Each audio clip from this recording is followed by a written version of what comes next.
Қайырлы күн баршаңызға, менің арнама қош келіпсіздер. Бүгін сіздерге өте дәмді ауызда еритін медовый торттың рецептін ұсынамын.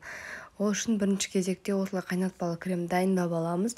2 дана жұмыртқаға шекер 150-200 грамм шекер саламыз. Тәтті болғанын қаласаңыздар 200 грамм салсаңыздар болады. Осылай жақсылап араластырып аламыз.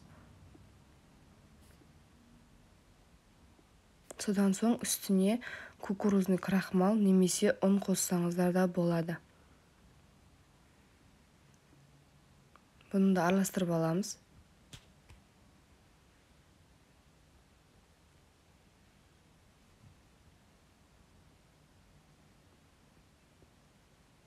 Осылай жақсылап араластырып аламыз. Содан соң үстіне сүт құямыз. Осылай сүт құйып және араластырамыз. Баяу отқа қойып, уже газге қойдық. Астын орташа отқа қоямыз. Осылай тоқтаусыз қозғап тұрамыз. Қозғап тұрмасаңыздар жұмыртқаларыңыз пісіп кетеді, немесе асты жабысып қалады. Міне уже креміміз қоюланды. Осылай тоқтаусыз қозғап тұрамыз. Будан алып, оттан аламыз. Осылай майды салып араластырып аламыз. Содан соң сәл суытып холодильникке жібереміз. Ендігі кезекте корждарын дайындаймыз. Мед, сахар, майды араластырып аламыз. Қандай мед қолдансаңыздар да жарайды. Буға ертіп аламыз. Шекерді ертіп аламыз.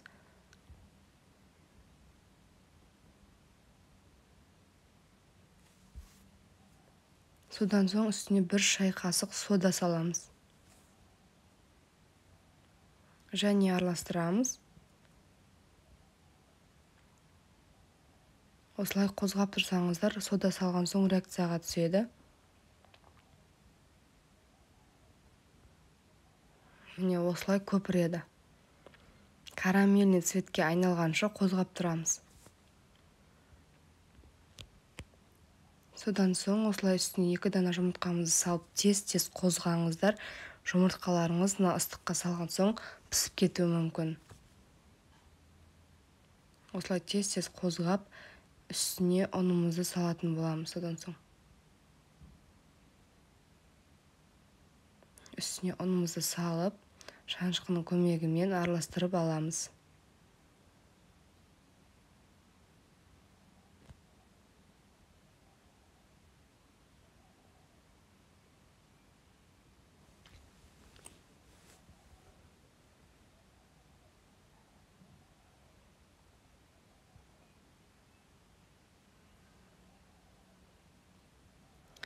Шекер, мед болған соң бұл өте тәтті. Сондықтан қамырларыңыз бұл жерде қазір бірікпей, қолға жабысқақ болады. Сондықтан 1-2 сағатқа холодильникке жіберіңіздер. Сонда қамырларыңыз қолға жабыспай, жайып, әдемілеп пісіруге ыңғайлы болады. Міне уже холодильниктен шықты. Осылай бөліктерге бөліп, жайып пісіріп ала бересіздер. Мен бұл жерде 10 бөлікке бөлдім. Диаметрін 22 мен жасадым. Егерде диаметрін 18 етіп жасасаңыздар, торттарыңыз биік көрінеді. Биік болып, әдемі болып шығады. Осылай жақсылап жайып, кольцомызды, формамызды кесіп, шанышқының көмегімен осылай тесіп шығатын боламыз.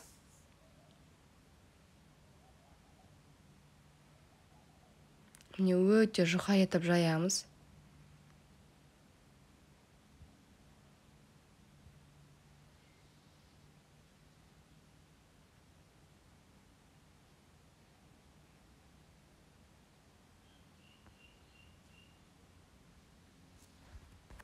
Міне осылай барлығын пісіріп ала береміз.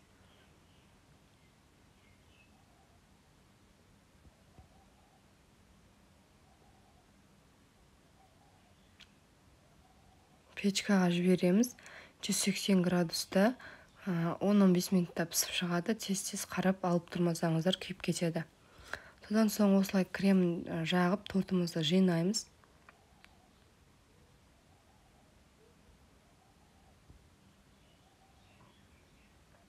Креміне осылай қайнатпалы крем немесе сливкадан жасап жақсаңыздар да болады.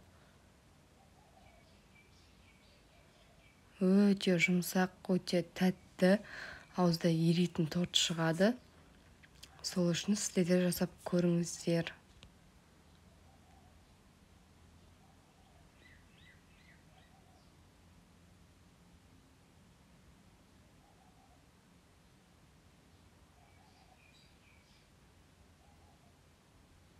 Осылай барлығына жағып шығамыз.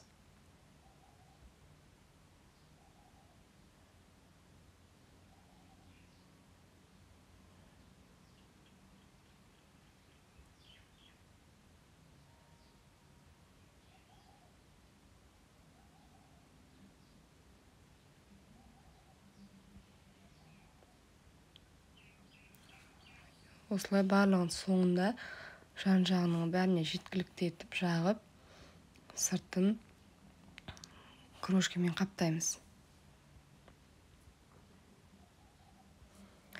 Жаңағы жан-жағындағы қалған өзінің корждарын блендердан езіп, сыртын қаптайтын боламыз.